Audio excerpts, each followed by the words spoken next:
Assalamualaikum warahmatullahi.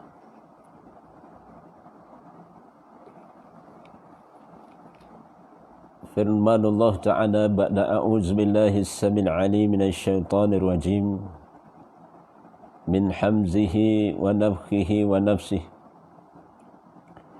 Bismillahirrahmanirrahim. Ya ayyuhallazina amanu kulu min tayyibati ma razaqnakum.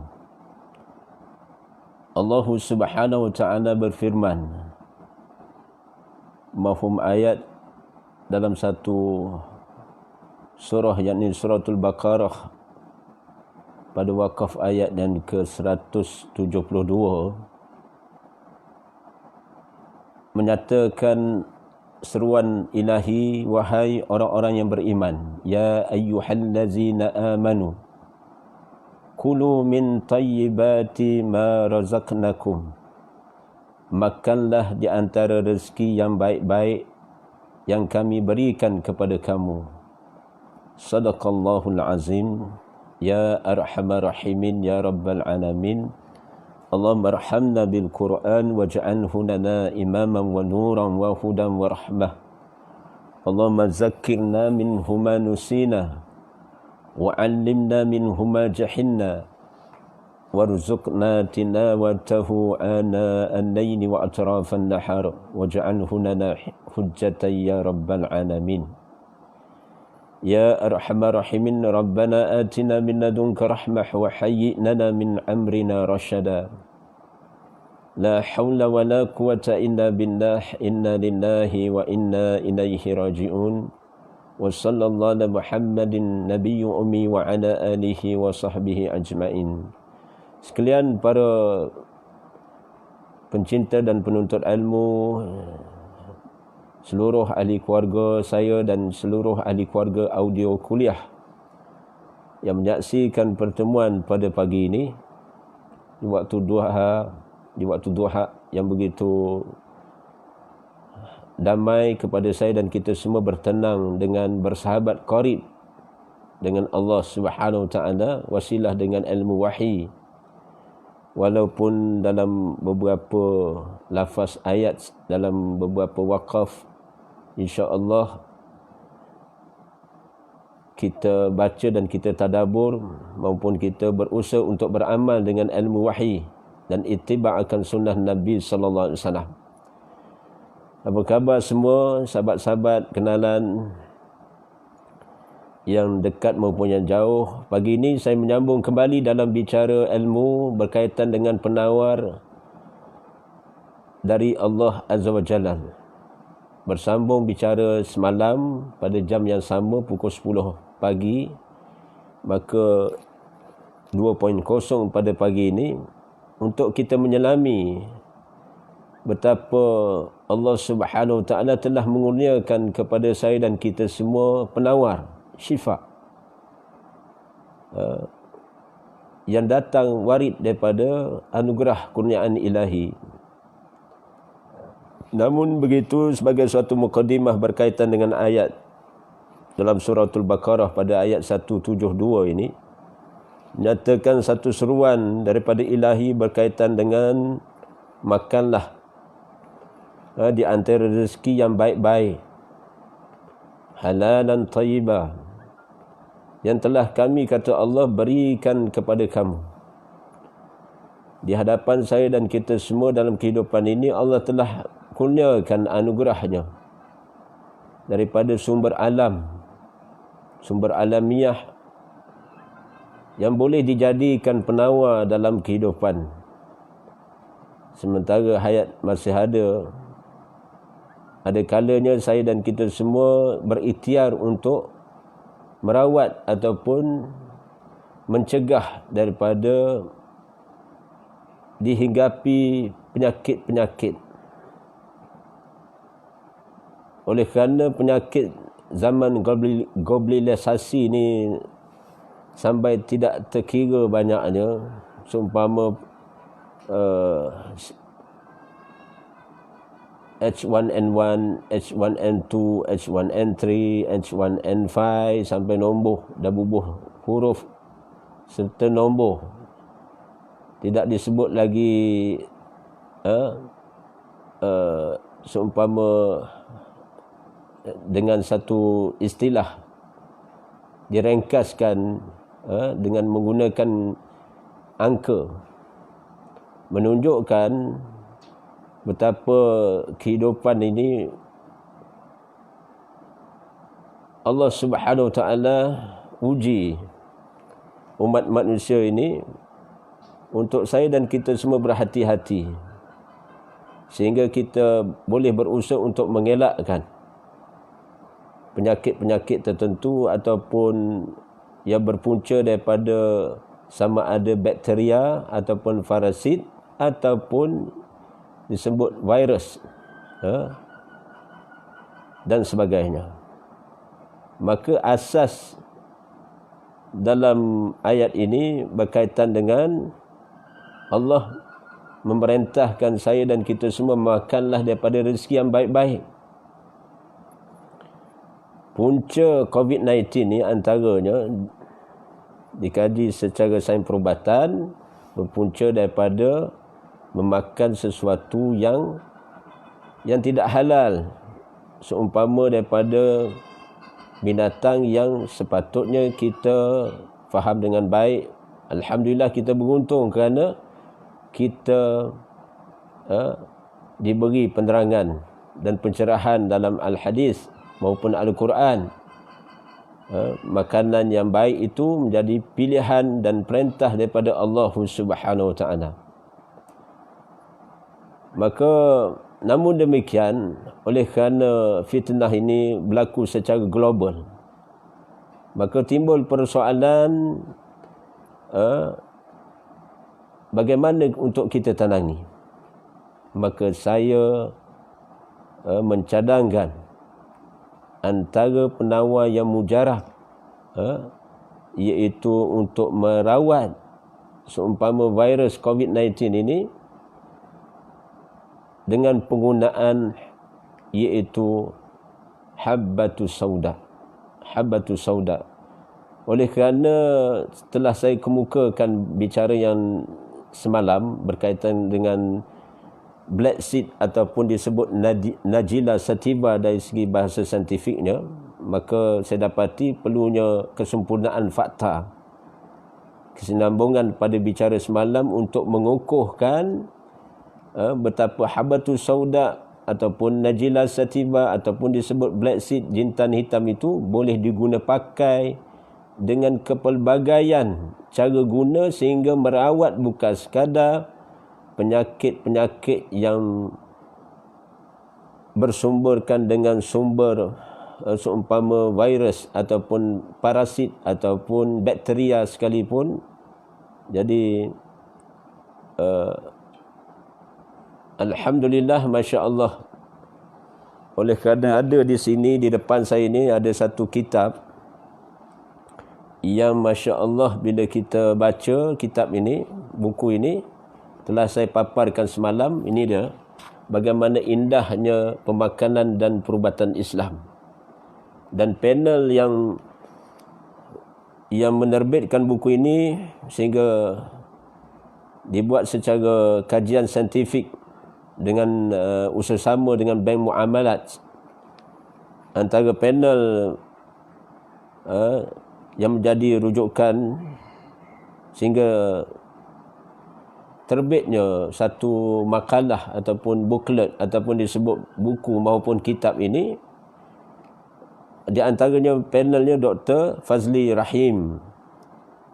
Saya ulang sebut Dr. Wan Nasruddin Wan Abdullah, ini sahabat pensyarah di UKM, termasuk juga Profesor Dr. Aminah Abdullah, membentangkan kepada saya dan kita semua, masya-Allah, beberapa dalil.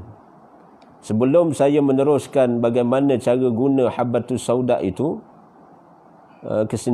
kesinambungan bicara yang semalam, maka ada dalil di sini untuk mengukuhkan bagaimana satu riwayah Ibn Majah menyatakan, riwayah ini bagus untuk kita selami. Mafhumnya diriwayahkan daripada Khalid bin Sa'ad. Beliau menyatakan, kami telah bermusafir bersama Ghalib ibn Abjar. Lalu Ghalib telah ditimpa sakit di pertengahan jalan. Maka kami pun memasuki Madinah dalam keadaan beliau sakit. Lalu dia telah dilawati oleh Ibnu Abi Atik, iaitu gelaran kepada Qatadah bin Abi Atid, dan berkata kepada kami, kamu hendaklah mengamalkan, yakni memakan habbatus sauda ini. Makanlah 5 ataupun 7 biji, jadikannya serbuk, hancurkan. Kemudian titiskan hasil daripada serbuk itu, keluar minyak, titiskan beberapa titik minyaknya ke dalam hidungnya. Diisyaratkan dalam lubang ini dan lubang ini. Maknanya kedua-dua lubang itu, lubang hidung itu dititiskan. Memberi pengajaran ibrah yang baik kepada saya dan kita semua tentang hadis ini, bahawasanya para sahabat baginda Nabi SAW mengamalkan pemakanan habbatus sauda dengan melalui wasilah dengan 2 kaedah. Yang pertama, makan bijinya.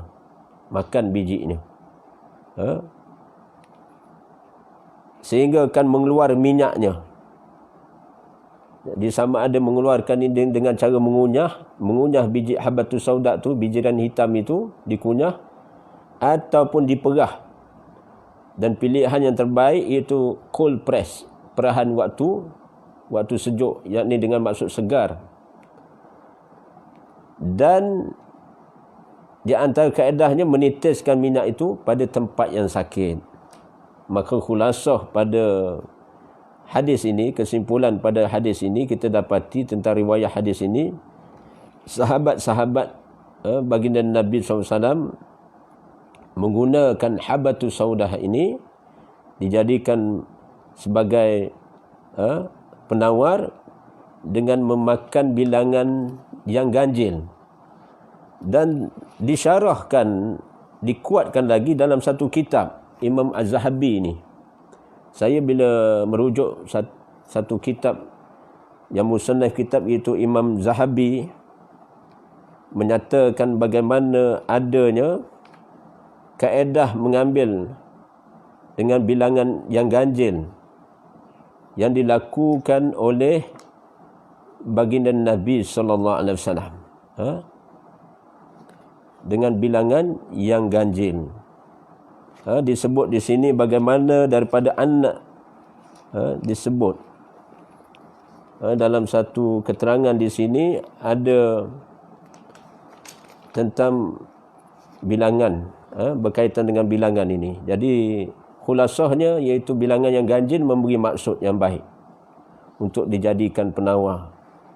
Betapa habbatus sauda adalah di antara penawar yang berkhasiat.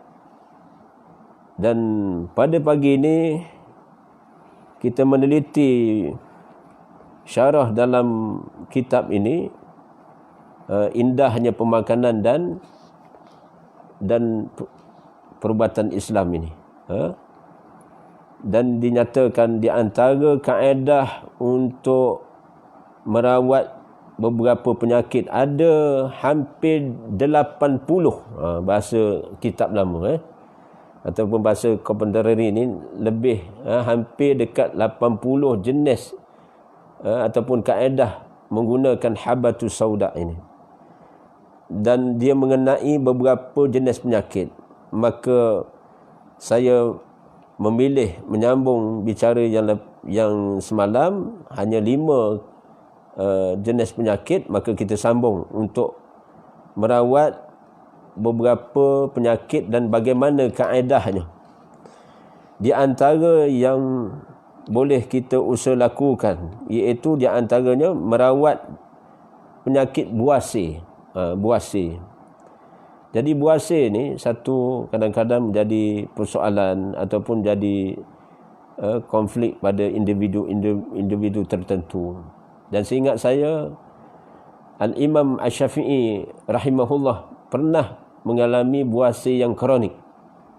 Al-Imam Asy-Syafi'i sendiri mengalami buasir yang disebut sampai mengeluarkan darah. Ada bahagian tertentu sehingga kan di bahagian dubur itu sehingga bukan sekadar ada lebihan daging keluar, tapi boleh kadang-kadang buasir ini mengeluarkan sejenis darah. Maka di sini dinyatakan bagaimana untuk merawat buasir ni. Cara yang pertama iaitu makan biji habbatus sauda dengan anggaran 7 biji. 7 atau 9 atau 11. Yang pentingnya itibak dengan hayatus sahabah. Bagaimana kisah sahabah tadi, iaitu menggunakan bilangan yang ganjil. Makan biji habbatus sauda itu dengan bilangan yang ganjil pada setiap hari.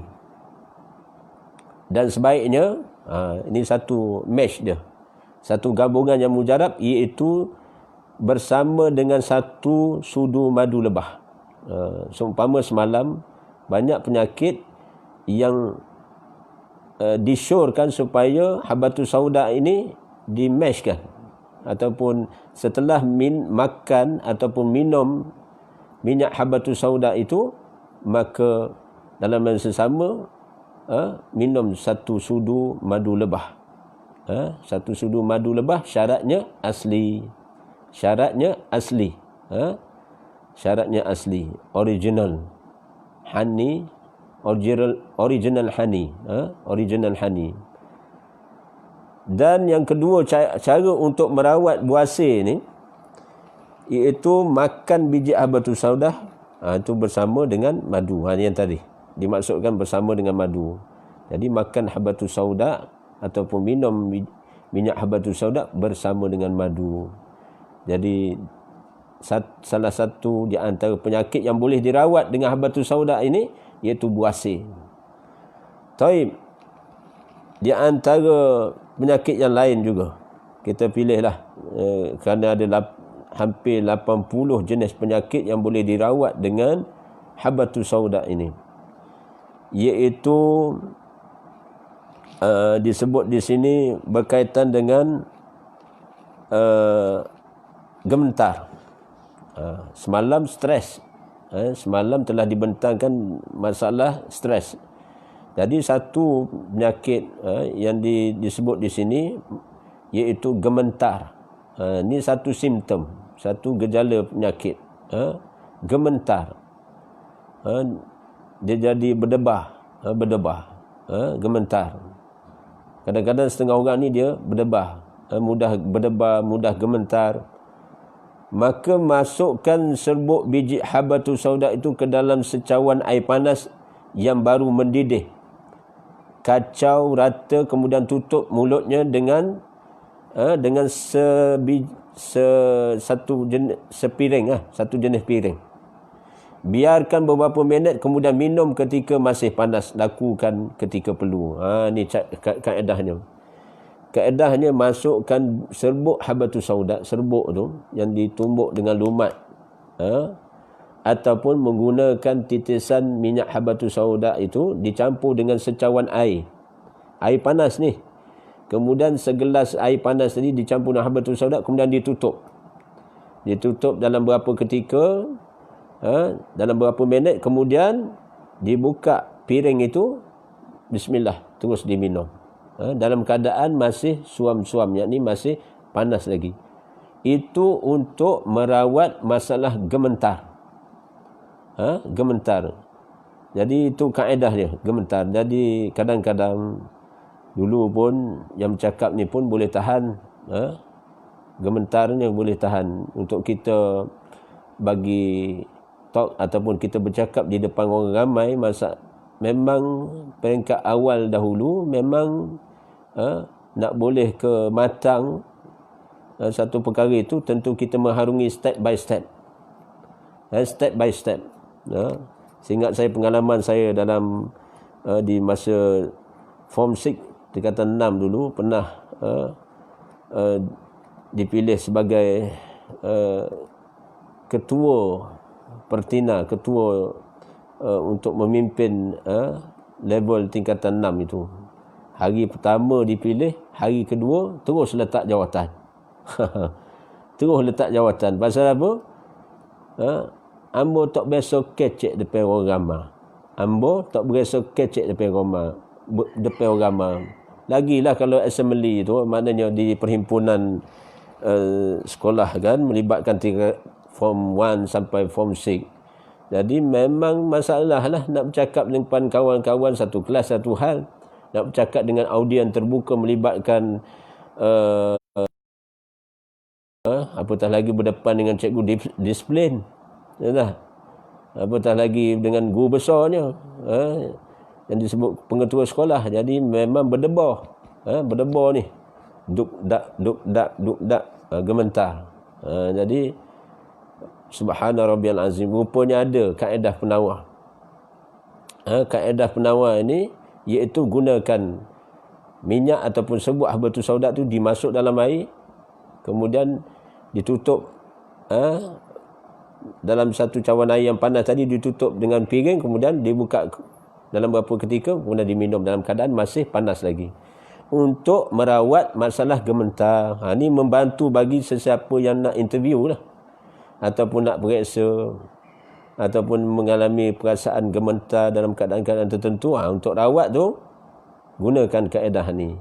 Alhamdulillah kita dapat petua, dan petua ini bukan secara klasik saja, dikaji secara bagaimana disahkan oleh beberapa pakar di sini.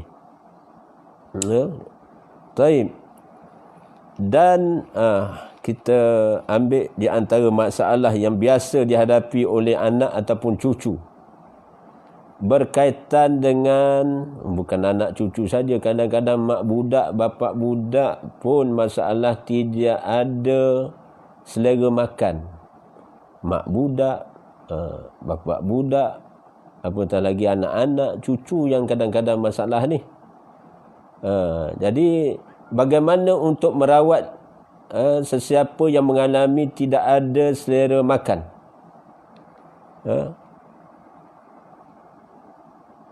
Dari segi bahasa istilahnya anoreksia. Anoreksia itu satu istilah bagi yang tidak ada selera makan. Disebut di sini biji habatus sauda dengan anggaran 7 biji dimakan setiap hari, dan sebaik-baiknya dimakan pada waktu pagi, dan dimeshkan, dijamakkan dengan sesudu madu. Jadi rupanya tak lepas juga dengan penggunaan madu asli ni. Madu asli ni memang banyak khasiatnya, dan dia apabila didahulukan dengan makan biji habatus sauda dengan bilangan tertentu tadi, ataupun dengan payah nak makan, kadang-kadang nak ngunyah tu payah pasal ambil masa, maka setidak-tidaknya guna drop habatus sauda ni. Saya tunjuk contoh ni. Ini disebut bagaimana black seed. Black seed. Tulisan memang terbalik bila di sini black seed pure ni. Jadi titis dalam air, dalam 3 ke 5 ke 7 ke titik, minum. Bismillah, minum. Satu yang benar dari segi proses ini, bijian itu, banyak mana bijian boleh menghasilkan satu botol seumpama minyak habatus sauda ini dengan bilangan berat yang tertentu. Tentu maknanya nak boleh sebotol sebesar 60 ml ini menggunakan memerah habatus sauda itu dengan kaedah tertentu. Dan pilihan yang pertama, perahan yang dibuat ketika perahan ketika sejuk, cold press, tidak menggunakan kepanasan wap yang memuncak itu. Jadi cold press itu merupakan pilihan yang pertama. Jadi kalau ada minyak habatus sauda ataupun olive oil, minyak zaitun yang cold press, tapi syaratnya yang original. Ada juga tulis cold press tapi sekadar dakwaan. Ini satu kaedah hurul ataupun tipu daya dalam perniagaan. Memang ada melibatkan syarikat-syarikat tertentu, jadi pastikan beli yang original. Jadi saya ulang balik, bagi yang tidak ada selera makan ni, makanlah biji habatus sauda itu ataupun minumlah biji habatus sauda itu waktu pagi. Cuma bezanya sekarang ni, bismillah, niat qasad, ya Allah, jadikanlah penawar ini bagi aku, kemudian lalukan, yakni apa ni, datangkan qasad dalam hati, ya Allah, jadikan penawar bagi rasa lapar aku, ataupun disebut qasad dalam hati kita niat untuk, ya Allah, jadikan sumber penawar untuk aku selera makan. Boleh lintasan niat begitu. Kemudian selawat kepada baginda Nabi sallallahu alaihi wasallam. Jadi bagi yang tidak ada selera makan, boleh menggunakan habatus sauda ini. Baik, oleh kerana masalah tak selera makan ni kadang-kadang anak ke cucunya, maka ada juga di kalangan kaum ibu, ni kaum bapa kisah ke tidak, wallahu alam, biasanya kaum ibu lah ni, masalah demam kuning. Sesiapa yang ada cucu ataupun anak yang baru lahir, masalah yang pertama yang dibimbangi iaitu demam kuning. Rupanya di dapur ataupun dalam rumah kita, bila mana ada habatus sauda ini, gunakan juga setiap pagi. Waktu pagi gunakan, makan biji habatus sauda ini dengan bilangan 7, 9 ataupun 11 biji, atau menggunakan minyak tadi dengan 3 ke 5 drop, 5 drop or 7 drop titik dalam air minum untuk merawat demam kuning. Masya Allah. Saya ulang sebut, dengan adanya seumpama induk habatus sauda ini, rupanya boleh guna dengan kepelbagaian sumber penawar. Masalahnya yang dihadapi oleh kebanyakan orang kerana terlepas pandang. Terlepas pandang yang bagaimana saya maksudkan? Kerana tidak yakin dengan janji Allah dan Rasul. Sedangkan Rasulullah sallallahu alaihi wasallam sendiri telah mengkhabarkan bagaimana isyarat baginda Nabi SAW dalam makalah kitab, yakni Imam Zahabi sendiri membentangkan bagaimana dalil habatus sauda ini, betapa ada mafhum hadis yang menyatakan tetaplah dengan penggunaan habatus sauda ini, iaitu padanya ada penawar bagi segala penyakit melainkan asam, yakni melainkan kematian, melainkan maut. Inna lillahi wa inna ilaihi raji'un. Hadis itu termaktub dalam Sahih Bukhari, maupun ada beberapa puluh hadis yang berkaitan dengan habatus sauda ini. Masya Allah. Allahumma salli ala Muhammad wa ala alihi wa sahbihi wa barik wa sallim. Jadi bila atas lidah Rasulullah sallallahu alaihi wasallam mengungkapkan perkara itu, tentulah ada hikmah. Dan saya tidak bersetuju apabila ada di antara pengamal-pengamal perubatan menyatakan penyakit ini tidak ada ubat. Memang bersalahan dengan ilmu hadis.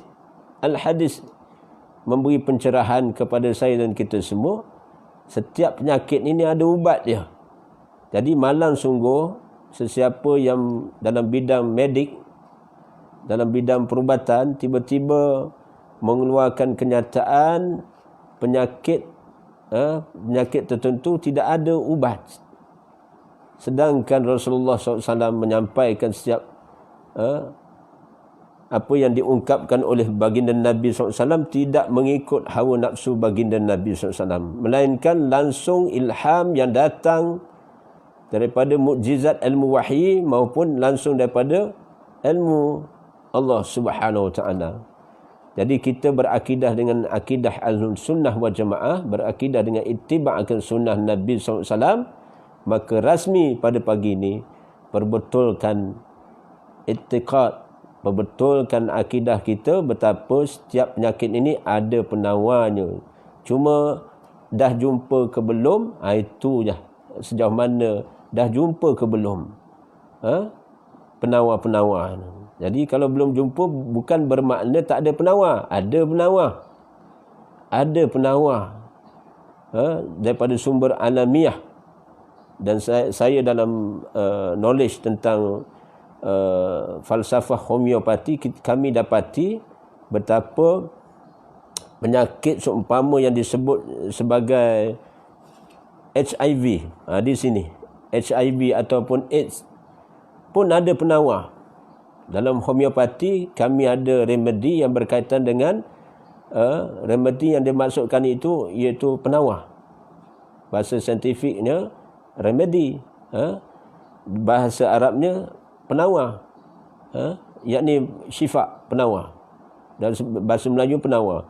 Maka disebut di sini bagaimana untuk merawat AIDS, hatta AIDS, HIV itu, ataupun disebut AIDS. Rebus biji habatus sauda dengan segelas air sehingga mendidih.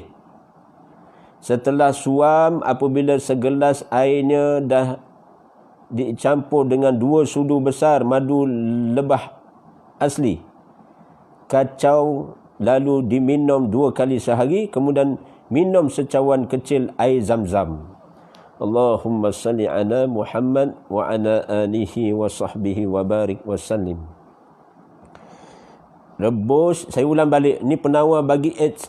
Siapa-siapa ada yang kenalan ataupun di kalangan kita yang tahu tentang penyakit HIV ni, pesakit HIV ni, kita boleh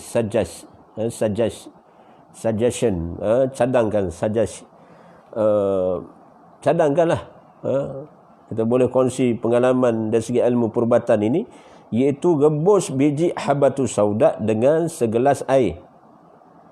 Sejumlah habatus sauda itu, habatus sauda ni beginilah rupa dia, saya tunjuk tu gambar tu. Baik, nampak nampak habatus sauda, biji-bijiran, yang disebut, orang Melayu sebut jintan hitam. Rebus habatus sauda itu dengan segelas air sehingga mendidih. Setelah suam, ambil segelas airnya, air daripada rebusan habatus sauda itu, dan dicampur dengan 2 sudu madu lebah asli. Sama ada madu kelulut asli ataupun madu tualang ataupun madu hutan. Dia tak sama madu hasil daripada ternakan lebah. Tak sama. Madu hutan yang berada di hutan, pokok tualang, hatta pokok ataupun disebut sejenis spesies lebah yang disebut kelulut tu memang the best quality. Dan ada riwayah menyatakan original kelulut dengan spesies kelulut tu pun dia ada kloni dia tu. Kemudian dia ada jenis lebah kelulut itu, ada jenis yang Masya Allah, lebah yang berkualiti, dia boleh terbang. Ada jenis lebah kelulut, dia hisap satu bunga. Ada pula jenis kelulut ni, lebah kelulut itu, lebih kurang saiz lalat lah. Lebih kecil daripada lalat, lebih kurang lah. Saiz lalat tu, dia boleh terbang jauh. Dia boleh hisap dengan beberapa jenis bunga. Tu. Jadi ni experience kita pergi ke ladang kelulut, kita dapati memang hal itu wujud. Jadi dapatkan kelulut yang original. Terutama kelulut hutan ataupun kelulut yang maknanya di pinggir bukit dan sebagainya. Masya Allah. Jadi gunakan hatam madu asli, madu lebah tualang contoh, pokok tualang sana. Jadi insya-Allah boleh dapatkan daripada pembekal-pembekal dan boleh dapatkan saya, daripada saya insya-Allah samalah habatus sauda dan madu lebah ni boleh dapatkan pada talian hotline saya 013 405 6151. Sebelum terlupa announcement ataupun pengumuman rasmi ni, nak kata iklan secara spontan ini, boleh terus ke hotline WhatsApp 013 405 6151 untuk dapatkan minyak habatus sauda ataupun minyak zaitun kopres ataupun madu lebah asli, sama ada lebah madu hutan ataupun madu kelulut. Jadi kita beramal dengan pemakanan yang langsung daripada minuman madu yang langsung daripada anugerah Allah. Sehingga kan madu itu kan ada dalam satu surah, iaitu surah An-Nahlu, surah yang berkaitan dengan lebah. Taib. Maka bila dicampur dengan 2 sudu besar madu tadi, maka kacau lalu minum 2 kali sehari. Ini kemudian minum secawan kecil air zam-zam. Jadi air zam-zam boleh niat apa pun insya-Allah baik sangka, tapi syaratnya yang seterusnya iaitu pastikan air zam-zam yang original. Tu air zam-zam ni sebenarnya tak payah campur apa-apa dah, minum dia saja. Maknanya minum habatus sauda, minum madu, kemudian minum air zam-zam tu secara berasingan pun tak perlu nak campur dengan apa-apa, kerana air zam-zam tu sendiri penawar. Itu mengikut syarah pandangan ulama. Air zam-zam tu sendiri penawar dan dia mengikut qasad niat yang kita niatkan. Sekiranya kita niat sebagai penawar, maka jadilah penawar. Dan kita bila kita niat, langsung kita tauhid rububiyah, tauhid uluhiyah kita.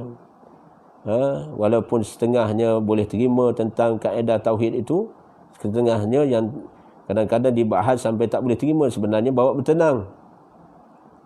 Tauhid rububiyah, Rabb sebagai satu kuasa yang mentadbir, mengawasi, menjamin, memberi manfaat hatta memberi mudarat, maka itu tauhid rububiyah. Kita qasad dengan tauhid uluhiyah kita, maknanya bertasdik tidak ada ilah yang diibadahi melainkan Allah. Jadi waktu untuk kaedah merawat ini kena ada mendapati dengan sunnah ini. Satu, mendapati ilmu Allah, yakni petunjuk Allah. 2, mendapati dengan ittiba' sunnah Nabi SAW. Jadi penggunaan habatus sauda ini mendapati dengan Quran dan sunnah, dua-dua. Hatta maknanya pandangan ulama. Pandangan ulama. Al-ulama warasatul anbiya. Jadi mewarisi risalah kenabian, pekerjaan para nabi dan para rasul Allah. Walaupun Rasulullah telah wafat, namun ulama lah jadi rujukan. Orang yang berilmu adalah orang yang takut kepada Allah Subhanahu wa taala. Subhana rabbiyal azim nak menyatakan penyakit termasuk COVID-19. Antum kalian termasuk saya, percayalah, yakinlah, antara penawar yang mujarab, walaupun pihak-pihak tertentu menyatakan setakat ini tidak ada vaksin yang boleh secara sahih merawat COVID-19 ini, namun demikian secara sahih berdasarkan al-hadis maupun pandangan ulama berkaitan dengan ilmu sains perubatan Islam ini, adanya penawar sejak 1400-500 tahun yang lalu lagi telah ada penawar. Terbukti dalam Al-Quran dan terbukti dalam Al-Hadis. Maka pentingnya tu hikmah anti-clockwise ni. Kita mengikut Kalau nak kacau pun, kacau air tadi, saya cadangkan mubah harus hukum dia kacau air mengikut anti-clockwise. Tu pusingan tawaf tu. Sekarang ni ada di masjid, saya tengok di masjid, beberapa masjid yang besar, tiba-tiba kita tengok dongak ke kepala, tengok sekarang ni ada kipas yang saiznya macam kipas kapal terbang begitu. Bila dia pusing, maknanya pusing tu, ya Allah Rabbi, sekali pusing, dua kali pusing tu cukup untuk menampung keadaan setempat. Jadi pusingan je bila kita tengok rupanya dia anti clockwise. Bila saya dapati ada maklumat yang sampai, alhamdulillah ada wakil di kalangan syarikat Bumi Putera Muslim menyedari betapa pusingan anti-clockwise itu memberi makna yang baik untuk, dia panggil untuk sebagai penawar. Jadi siapa yang ada jam, beli jam tangan ataupun jam di dinding, ada yang pusingannya yang disebut pusingan tawaf itu, subhanallah, kalian gunalah. Sama ada guna di tangan ataupun kalian tengok. Bila tengok jam pusingan anti-clockwise ni pusing, subhanallah, hikmah yang berlaku apa? Kita tengok kajian saintifik membuktikan. Percaya ke tidak, saya tunjukkan fakta. Tengok lumba lari, lumba basikal, lumba kereta, lumba motor. Lumba motor kan pusing arah mana? Dia tak pusing ikut arah jam yang sekarang ni. Dia pusing ikut arah pusingan tawaf. Lumba kereta, lumba motor, lumba basikal, lumba lari. Nampak? Stadium tu pusing. Kenapa tu? Kajian saintifik. Bila lari anti-clockwise ni lagi cepat, lagi pantas, lagi berpotensi. Hikmah apa? Hikmahnya Allah jadikan alam galaksi ni pusingannya tawaf. Pusing ikut tawaf. Tawaf. Tawaf ni bahu kiri, contoh ni Kaabah, jadi bahu kiri ni berhadapan, menghadap ke arah Kaabah. Jadi pusingan tawaf tu, pusingan. Jadi kerana apa? Kejadian alam ini Allah jadi Rabbana ma khalaqta hadza batila subhanaka faqina azabannar. Ya Rabb kami, tidaklah engkau jadikan hal ini sia-sia. Hal ini sia-sia maknanya pusingan tawaf itu, subhanallah. Sebesar-besar galaksi termasuk bumi ni, pusingan tawaf ada satu di antara puting beliung ataupun disebut ribut, taufan dan sebagainya, yang laju tu, yang berpusing boleh angkat kadang-kadang rumah berselerak habis dan sebagainya ni. Pusingan disebut di lautan tu, puting beliung tentang naik ni air, naik ke atas tu. Itu pun kita dapati pusingannya tawaf.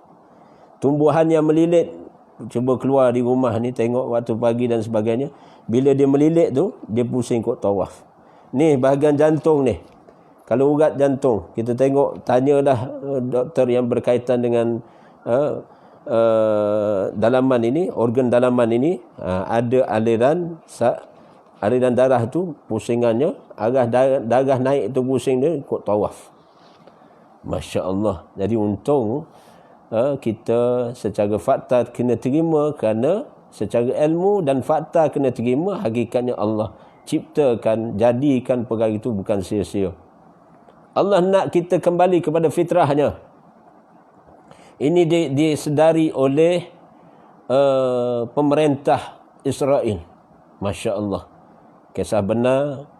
Saya ulang sebut dalam rakaman ini, ada satu saintis Malaysian telah digajikan beberapa tahun dahulu. Dia seorang pakar saintis Malaysia, bertugas, berkhidmat lebih kurang, sekurang-kurangnya 2 tahun, lebih kurang begitulah 2 tahun. Kerajaan Israel bila mendapati dia alim tentang kajian tentang hal-hal healthy care ni, maka dibayar gaji, dikaji secara makmal dan sebagainya, dia berjaya membuktikan habatu sauda, dia berjaya membuktikan olive oil, minyak zaitun itu hatta termasuk asal honey, madu itu sendiri. Apabila terbukti secara makmal, pemerintah Israel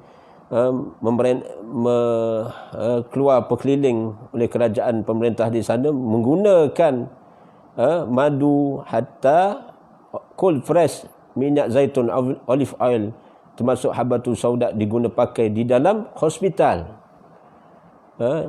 hospital Israel sendiri. Masya Allah. Dan alhamdulillah maklumat tu sampai kepada negara kita. Sebahagian doktor yang menyedari hakikat ini, mereka mula mencadangkan kepada pesakit. Ada doktor yang swasta ni pula, bila dia buat operation bahagian kolon usus, maka di antara cara merawatnya, dia ambil madu asli tu disapuh di bahagian yang luka tu, di bahagian luka. Jadi madu asli ni antara khasiatnya iaitu merawat luka, luka yang bentuk dalaman, seumpama termasuk ulcer di kolon, di bahagian kolon, di usus kecil ataupun usus besar tu. Masya Allah. Tu nak membuktikan apa tadi, sebelum terlupa, kalau tengok jam pun, kita tengok jam ni sebenarnya, kalau ada jam dinding masjid tu ada anti-clockwise, antum saya ni ambil take time saja, pandang pusingan jam itu.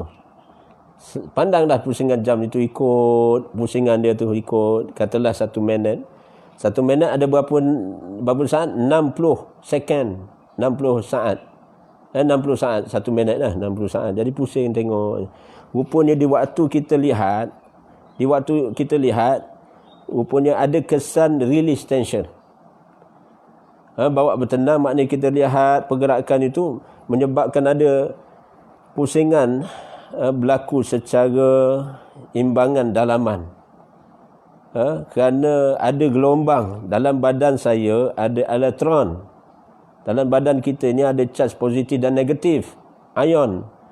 Jadi bila penggunaan penglihatan ini, dia memberi kesan. Mana bukti saya kata penglihatan memberi kesan dalaman? Macam kita tengok benda yang halal ataupun yang haram lah.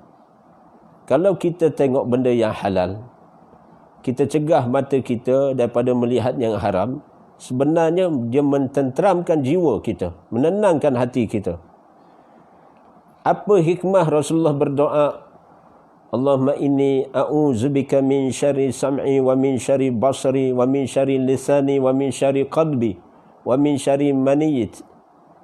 Wahai Allah, Allahumma inni a'udzubika, aku berlindung denganmu daripada kejahatan pendengaran aku, daripada kejahatan penglihatan aku, daripada kejahatan lidahku, daripada kejahatan hati aku, qalbi, daripada kejahatan air mani aku. Hikmah itulah maknanya. Wasilah dengan doa satu hal, hikmah dia. Wasilah dengan kekuatan hati, bila kita berdoa, Allah kontrol panel hati kita ni. Bila hati sultan, hati sebagai sultan, dia berjaya bila Allah sendiri maknanya melindungi, mengawasi, memelihara saya dan di antara kita. Masya Allah. Waktu itu pandangan kita, bila kita terdedah dengan pandangan yang haram, maka kita boleh kontrol panel. Kerana apa? Dengan pertolongan Allah, dengan tauhid kepada Allah. Tapi bila mana kita kurang ilmu ataupun kadang-kadang terlepas pandang, kita pun pandang benda yang haram ini. Kita pandang di handphone ataupun di ruang terbuka, keluar daripada rumah ni, keluar daripada kediaman kita, keluar daripada pejabat kita, keluar daripada madrasah, keluar daripada madrasah tahfiz, keluar daripada masjid. Masya Allah. Jadi hati-hatilah kalian, maknanya keluar ni boleh terdedah. Jadi pandangan yang pertama itu hak bagi kita, kata Nabi SAW kepada Sayyidina Ali karamallahu wajhah. Namun yang kedua itu bukan hak bagi kamu. Tapi ada orang takwil lagi, Ustaz, kalau tengok lama gitu boleh tak? Lama gitu, lama. Inna lillahi wa inna ilaihi raji'un. Yang lama menung itulah memberi. Kalau berfikir sejenak kemudian hilangkan pandangan itu, alih ke tempat lain, itu sunnah kullafa rasyidin, sunnah kullafa rasyidin. Tapi nak sebutnya bila kita pandang benda yang haram, memang unsur negatif, kesan negatif masuk dalam hati, menyebabkan akan berlaku ketidakseimbangan ion tadi. Jadi begitulah saya nak ulang sebut, bila tengok anti-clockwise jam ini, jadi bagus satu masjid, satu tempat pusat pengajian ataupun satu rumah ada satu jam tawaf letak kat dinding tu, ataupun guna di tangan letak, saja-saja duduk, saja-saja begini, pandanglah jam, dah tak ada apa nak buat. Contoh, kerana apa, kebanyakan kita ni kadang-kadang habis dah apa, tidak-tidak dia akan keluar statement, dia menyatakan tak ada buat gapo. Orang tanya dia, buat gapo tu? Kawan dia tanya, buat apa tu? Tak ada, duduk saja-saja. Sebenarnya duduk saja-saja. Gunakan penglihatan ini untuk memandang, sehingga kan setidak-tidaknya, antara contohnya pandang tadi. Pandang jam tawaf tadi, pusing, tengok dia pusing, insya-Allah dia membantu berlakunya healing, krisis pemulihan secara dari segi, kerana ion-ion yang ada di bahagian neuro, bahagian otak ni, sekiranya diimbangi dengan cas-cas yang positif, yang hasanah, yang baik, masya-Allah, lebih menenangkan jiwa, menenangkan hati dan sebagainya. Subhana rabbiyal azim. Saya ada 5 ke 7 minit yang terakhir ni. Subhanallah. Mudah-mudahan kalian dapat share rakaman ini. Kerana apa? Kerana berdasarkan mafhum hadis Nabi SAW, barang siapa yang menunjukkan satu sunnah kemudian diikuti oleh orang lain, maka pahala amal kebajikan itu tidak dikurangi sedikit pun dalam kitab amalannya, termasuk diri dia dapat, termasuk orang yang melakukan dia, yang mengikut sunnah itu pun dapat, tanpa dikurangi sedikit pun dalam akaun yang kedua itu. Yang pertama, yakni orang yang dibimbing itu. Jadi boleh share, beri salam, mudah-mudahan tertib kita. Saya niat dan kalian pun niat, sebarkan salam dan kembali kepada fitrah. Fitrah, Aidul Fitri. Kembali kepada fitrah. Rupanya metod manhaj tarbiyah Nabi SAW, kesan daripada tarbiyah dalam Ramadan sebenarnya terpakai di luar Ramadan. 11 bulan di luar Ramadan ini sepatutnya dah.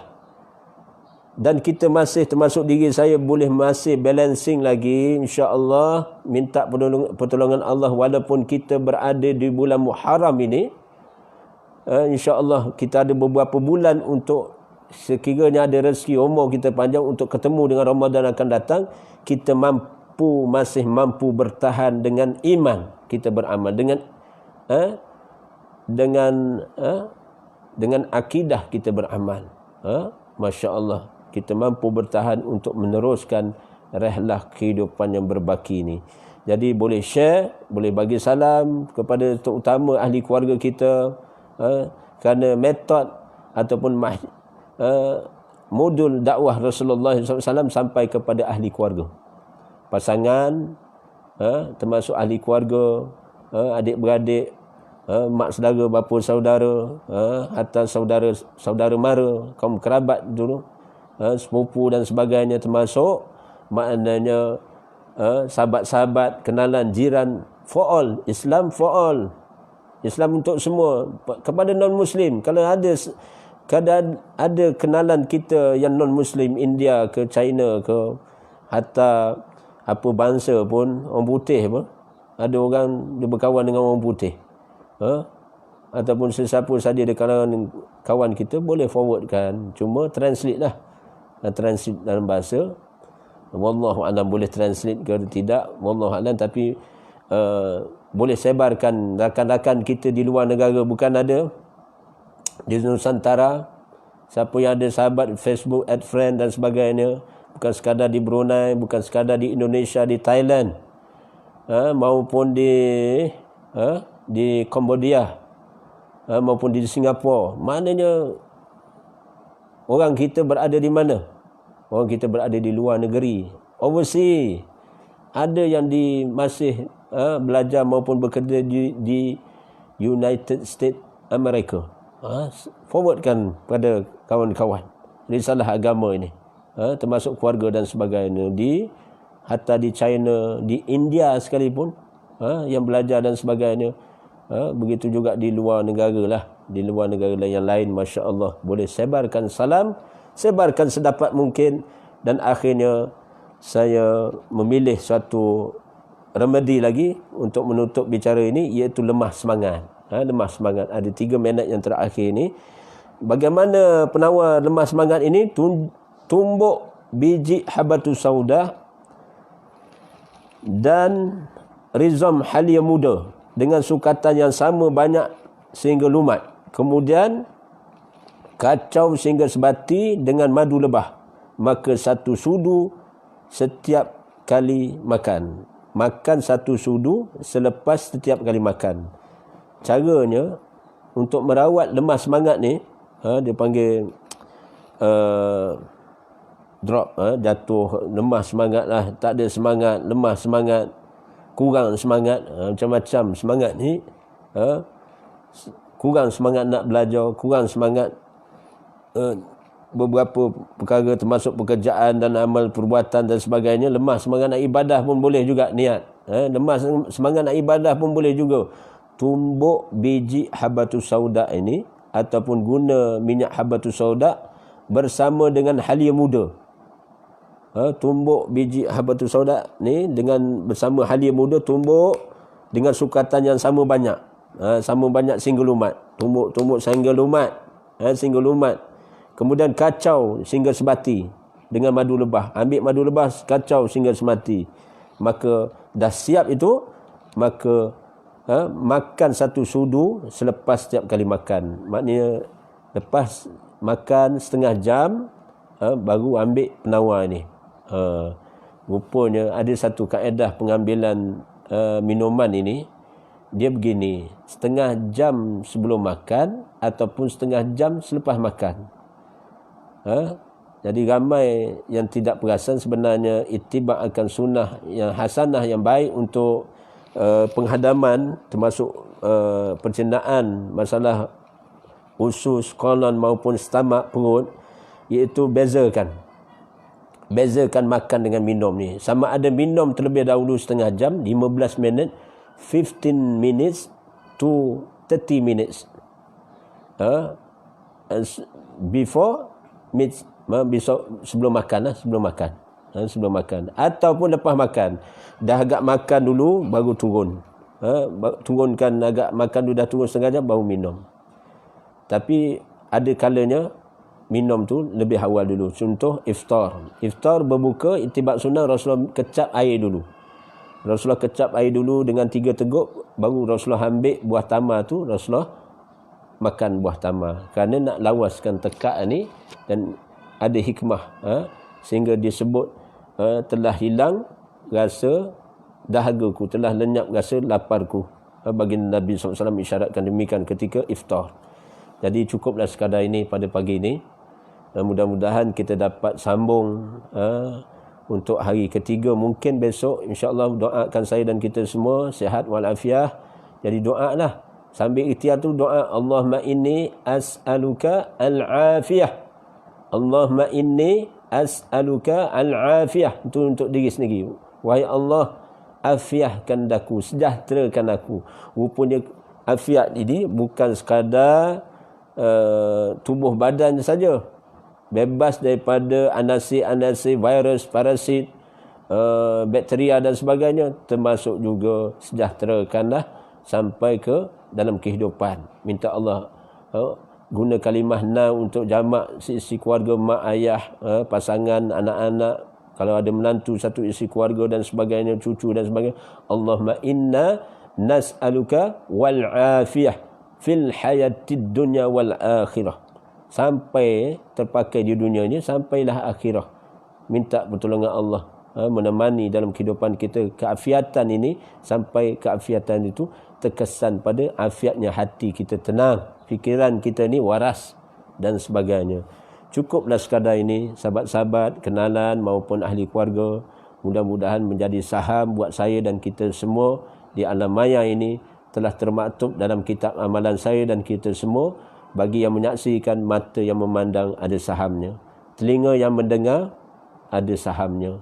Kerana Allah nyatakan huwallazi ansha'akum. Naam.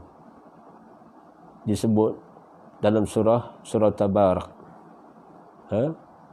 Surah Tabarak berkaitan dengan Allah jadikan kita sebagai insan diberinya pendengaran, diciptakan pendengaran, kemudian penglihatan, kemudian hati, dan sedikit kata Allah hamba yang bersyukur. Jadi inna lillahi wa inna ilaihi raji'un. Jadi mudah-mudahan saya dan kita semua memanfaatkan sebaiknya masa yang terbentang di depan kita.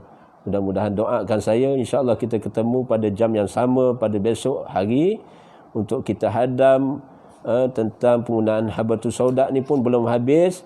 InsyaAllah banyak lagi rahsia, termasuk soal busung, cerit beret, masalah panau, masalah sakit mata. Masya Allah, adanya penawar yang terbentang di depan, hatta di dapur kita. Sesiapa yang nak dapatkan co-press habatus sauda maupun minyak zaitun termasuk madu lebah asli, boleh ke terus hotline website saya sendiri 013 405 6151. Cukuplah sekadar ini. Wabillahi taufiq wal hidayah. Wassalamualaikum warahmatullahi wallahu a'lam. Barakallahu fikum. Siru ala barakatillah. Wallahu a'lam.